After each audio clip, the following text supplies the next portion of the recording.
Alors maintenant aujourd'hui on va aller vers le puits de la Vache et le puits de la Solace. Puits de la Vache c'est là, puits de la Solace c'est là. Alors c'est des cratères particuliers, c'est des cratères égueulés.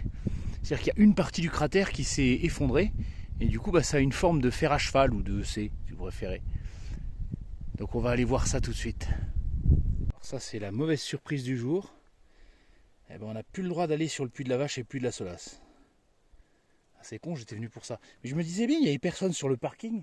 Je trouvais ça étrange, que c'est des sites qui sont quand même assez prisés. Ouais, ça craint du boudin, ça. C'est nul. Là, on est entre les deux. On les voit pas bien. Puits de la Solace, on ira le voir là-bas. Puits de la Vache qui est là. Alors, ne sous-estimez pas leur taille. Hein.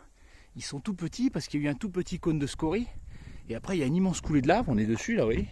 Et cette coulée de lave, elle va très très loin. Elle fait plus d'1 kilomètre d'épaisseur et elle va jusqu'au lac d'Aïda. Et c'est justement cette coulée-là qui a créé le lac d'Aïda. Ça a fait un barrage de lave et du coup, la rivière s'est remplie et ça a fait un lac. Donc c'était une très grosse éruption, mais de lave fluide. Dommage, là on voit, regardez, à sommet du cratère. Vous voyez la bombe volcanique là-bas, l'immense rocher. Il y a des très très belles bombes volcaniques en haut. C'est vraiment dommage qu'on puisse pas y aller. Il faut que j'aille chercher dans mes archives si je peux faire un short.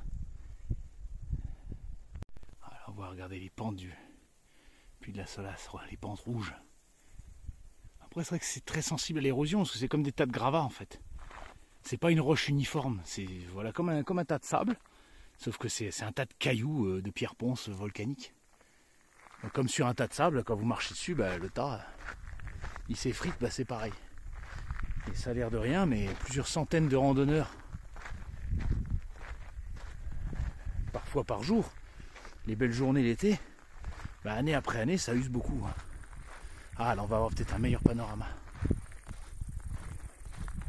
Si on peut se rapprocher, ah non on peut pas, la barrière.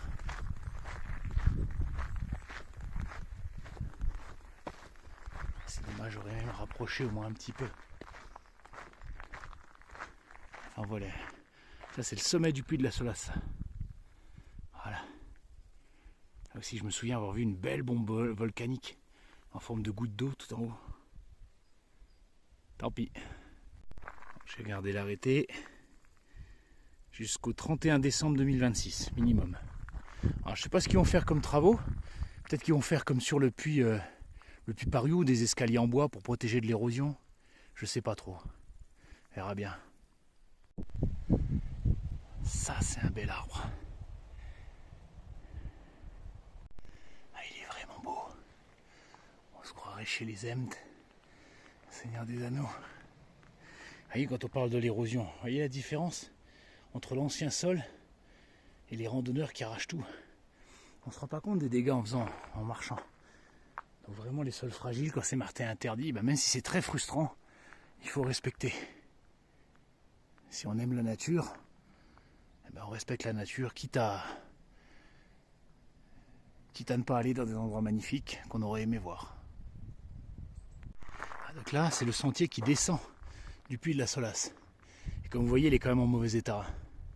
On voit que ça fait une ravine, donc à chaque fois qu'il pleut, ça arrache tout. Et après, vous voyez, ça descend comme ça. Regardez tout ce que ça arrache. Donc ouais, il est urgent de le refaire et de le protéger si on veut que la génération future puisse y aller aussi. Allez, on va revenir à la voiture. Donc tant pis pour le puits de la Vache et le puits de la Solace. Et on va aller voir un autre volcan qui est pas mal aussi. Qui est beaucoup moins connu mais que j'aime beaucoup. Et je vais vous le faire découvrir, ça me donnera l'occasion. Je vais changer un petit peu mes plans. Et regarde encore, il est beau cet arbre. Ça va vraiment être majestueux.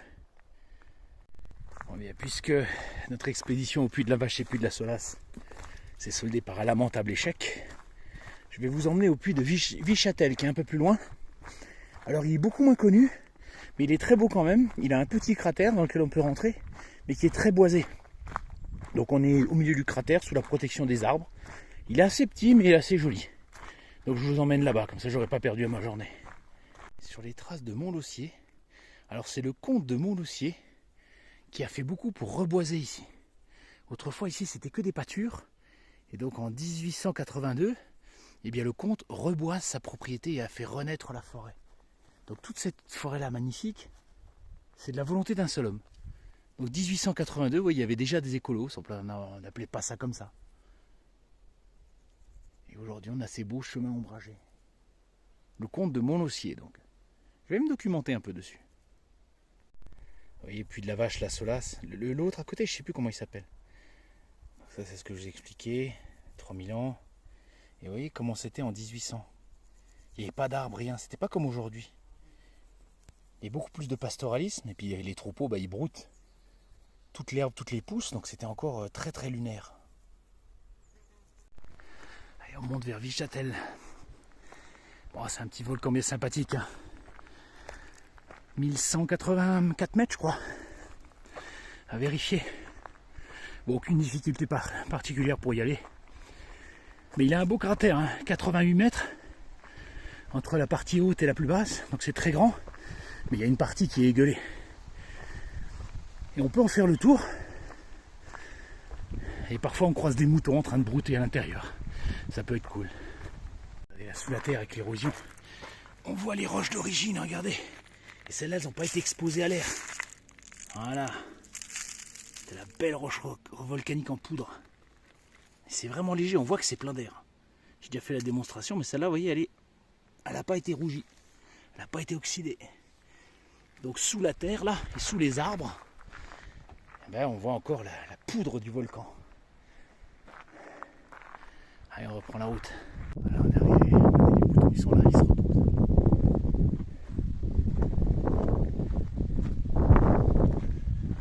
Voilà, le cratère, il est là.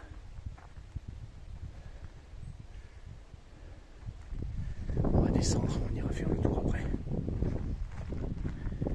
Voilà, une belle bombe volcanique qui a été ramenée par des petits malins. Là, on est au cœur du cratère, donc ça c'est la partie la plus basse. Allez. Les moutons ils se reposent là-bas, ils sont.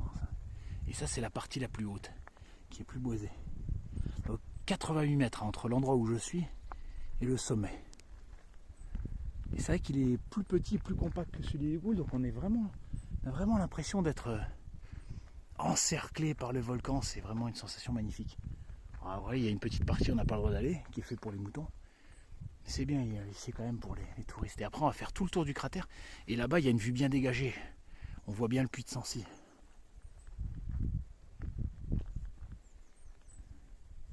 Allez, le cratère c'est fait. On va tout en haut maintenant. Coucou les moutons. On va pas faire du bruit, on va pas les déranger.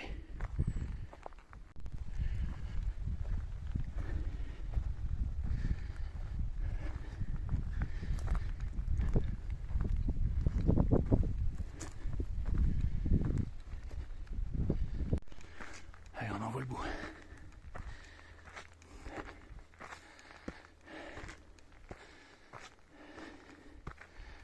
Voilà, au sommet, on a une belle vue là.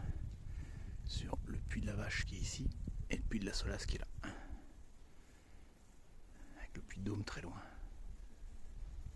Donc là on voit bien les cratères égueulés, donc la morceau qui s'est barré.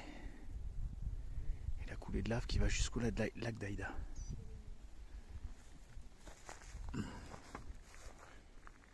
Qui se trouve là-bas. Vous voyez, il est le lac d'Aïda. Donc la coulée de lave, elle s'est arrêtée juste ici. Et sachant que le puits de la Vache, la Solace, il est loin là, derrière. Alors ça, je sais plus comment il s'appelle ce puits-là.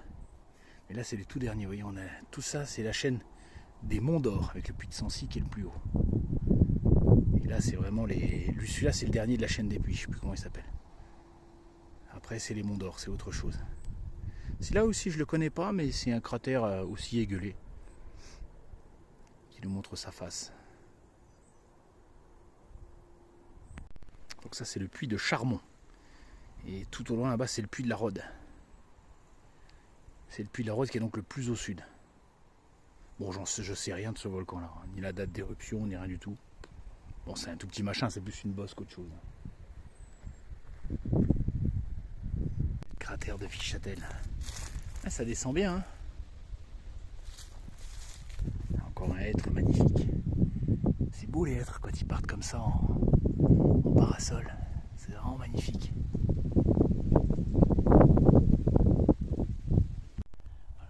sommes sur le lac d'Eda. Eda ou Aïda, je ne sais jamais comment on prononce. Ça s'écrit A-Y-D-A-T. Alors Aïda ou Eda, aucune idée. Il faudrait que je me renseigne un jour. Et donc ce lac, il n'existait pas il y a 6000 ans. Parce qu'il s'est créé suite à l'éruption du puits de la Vache. Et donc la coulée a été jusque là. Elle a obstrué le passage d'un ruisseau et qui a rempli ce magnifique lac. C'est un lac volcanique mais indirect. Vous pouvez aller vous baigner, vous pouvez aller faire du bateau dessus, du pédalo, c'est très connu. Allez, on retourne dans le cœur de la bête.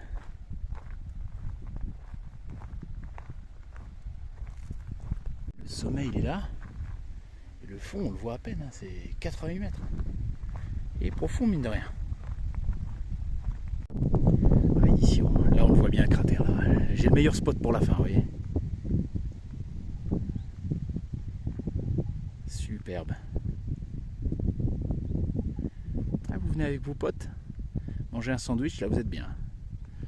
Bon, pas aujourd'hui, parce qu'aujourd'hui on crève de chaud, c'est la canicule, mais avec un été normal, c'est cool. Et ben on va dire au revoir au puits de Vichâtel et à ces petits moutons. Et on va revenir à la voiture, la vidéo s'arrête là. Alors 1095 mètres le sommet, hein, je me suis gouré tout à l'heure, j'avais dit 1084 je crois. 1095 mètres. Alors par contre j'ai pas trouvé de traces de son éruption, on sait que c'est un cône de scorie, voilà. Mais j'ai aucune idée de la date. J'ai beau chercher sur internet pour l'instant, j'ai pas trouvé. Allez, salut tout le monde, j'espère que ça vous donnera envie de le visiter.